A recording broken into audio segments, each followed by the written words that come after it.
बिस्मिल्लाहिर्रहमानिर्रहीम। अस्सलाम वालेकुम दोस्तों आजकल फिर एक आँखों का जो है लोग वायरस कहते हैं, लेकिन वायरस है नहीं ये। ज़्यादातर होता है कबूतरों की तादाद जब बहुत ज़्यादा हो जाती है ना, तो तब ख़ासकर बच्चों की ना आँखें ख़राब होना शुरू हो जाती हैं। कुछ दिन करते रहते हैं, दवाइयाँ आँखों में ड्रॉप डालते रहते हैं, एक आधा दिन ठीक होती है, फिर उसके बाद फिर ख़राब हो जाती है। ये बच्चे जो होते हैं ज़्यादातर, ये जब 3-4 बार के हो जाते हैं, जब इनके जिस्म में हार्डनेस पैदा हो जाती है, तो तब जाके खुद ब खुद ही भी ठीक हो जाते हैं। आज मैं आपको ना एक दवाई आपको बताऊँगा। देखिए अक्सर लोग जो होते हैं ना, मेहनत करने से बड़े हिचकिचाते हैं। वो कहते हैं हमारे पास कबूतर बहुत ज़्यादा है। तो कबूतर ज़्यादा है तो उसका फिर हल कोई नहीं है, फिर बहुत लंबा प्रोसीजर चलना पड़ता है। तो वो बच्चे जो है ना वो ठीक नहीं हो पाते, वो कमज़ोर होते जाते हैं और उसकी वजह से फिर वो मर मुर भी जाते हैं। मैं आपको एक तरीका बताता हूँ। आपने क्या करना है कि लीफ़लॉक्स इंजेक्शन लेना है, लीफ़लॉक्स इंजेक्शन, और उसके साथ जेंटासिम इंजेक्शन लेना है, जेंटासिम।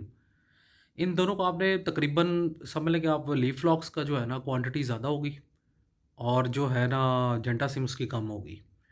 इन दोनों को आपने क्या करना है कि मिक्स करना है। मिक्स करने के बाद इंसुलिन वाली सिरिंज भर लेनी है। कोशिश करना है कि इंसुलिन वाली सिरिंज आजकल 2 किस्म की आई हुई हैं, एक लंबी नोज़ल वाली होती है, वो नहीं लेनी, वो तो समझ लें कि खंजर ही है, कबूतर के मार दिया। छोटी वाली बिल्कुल स्मॉल जो होती है ना, निब वाली, सुई वाली, वो लेनी है आपने। और कोशिश करना है कि पूरा ज़्यादा उसके सीने में खबोना नहीं है, बस थोड़ा-सा अंदर चला जाए। तो आपने उसका 2-2 पॉइंट जो होते हैं ना इंसुलिन के, वो आपने लगा देने हैं। एक दिन लेफ्ट साइड पे, एक दिन राइट साइड पे। ठीक हो गया। और हड्डी के बिल्कुल साथ लगाते होते हैं और थोड़ा-सा टेढ़ा करके लगाते होते हैं। मतलब वो बिल्कुल सीधा खबोना नहीं होता, हमेशा थोड़ा टेढ़ा करके लगाते होते हैं। और एक बात और भी याद रखिएगा, जिस बच्चे को आप इंजेक्शन ये या जिस कबूतर को लगा रहे होंगे ना, अगर वो इंजेक्शन लगाते वक़्त इंसुलिन वाला, वो जब हम उसको मतलब इंजेक्ट कर रहे होते हैं, मतलब उसके अंदर दवाई डाल रहे होते हैं, अगर वो तड़पना शुरू हो जाए वहीं पे रोक दें, ठीक है?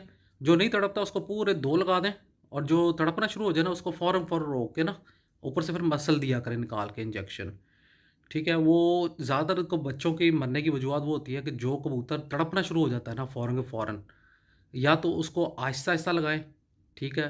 जो लोग बहुत स्पीडों से ही एकदम कर देते हैं ना, वो ठीक नहीं होता कभी भी। हमेशा आहिस्ता से लगाना चाहिए, इसलिए मरने की ज़्यादा वजूहत होती हैं कि लोग बिला वजह बस ज़ोर से लगा के अपना काम पूरा करने की कोशिश कर रहे होते हैं। जितने मर्ज़ी बच्चे हों, जिस बंदे को मोहब्बत होती है ना कबूतरों से, वो एक-एक को पकड़ के चाहे 10 घंटे क्यों ना लग जाएँ, वो करता ज़रूर है। इसका तरीकाकार ये होता है कि फ़र्ज़ करें कि आपके पास बहुत ज़्यादा कबूतर है, जिस तरह मैं करता हूँ। मेरे पास 100 150, अगर 100 150 का अगर मसला है, तो मैं सुबह के टाइम पे जितने हो सकते हैं उनको कर लेता हूँ। दोपहर के टाइम पे जब वक़्त होता है 5-7 वो पकड़े तब कर दिया। रात को जिस पे हुआ तो उसको कर दिया। इस तरह करके सारी रूटीन जो होती है ना वो पूरी हो जाती है। बात आती है मोहब्बत की। अगर आपको कबूतरों से मोहब्बत है, तो फिर आप जो है ना ये सारे काम बेशक कबूतर जितने मर्ज़ी ज़्यादा हो वो कर सकते हैं। अच्छा, साथ में आपने एक और काम भी करना है। यही कतरा एक-एक दोनों आँखों में आपने डाल भी देना है। कोशिश करें कि आँख को ऊपर जो पिलाहट आई हुई है, सारा फैला हुआ है, वो साफ़ कर लिया करें। इसके कई फ़ायदे हैं। एक तो आँख भी ठीक होगी, नज़ला ज़ुकाम भी नहीं होगा। ये जो पोर्ट बंद हो रहे हैं ना इन दिनों, वो इसी वजह से ही हो रहे हैं कि रेशा पोटे में बैठ जाता है, जिसकी वजह से ये काम ख़राब हो रहा है। और साथ में अगर किसी बच्चे को साँस का मसला हो, कोई भी इन्फेक्शन हो, इन 2 दवाइयों के मिक्सचर से बच्चा ठीक हो जाता है। तो ये आप करीजिएगा, कोई 5 साल 4-5 दिन लगातार आप करें, उसके बाद बच्चों को उस तरह छोड़ दें, इंशाल्लाह वो सारे ठीक हो जाएँगे। तो ये तरीका करिएगा, इंशाल्लाह आपके बच्चे जो है ना, वो बिल्कुल फिट हो जाएँगे। बहुत-बहुत शुक्रिया।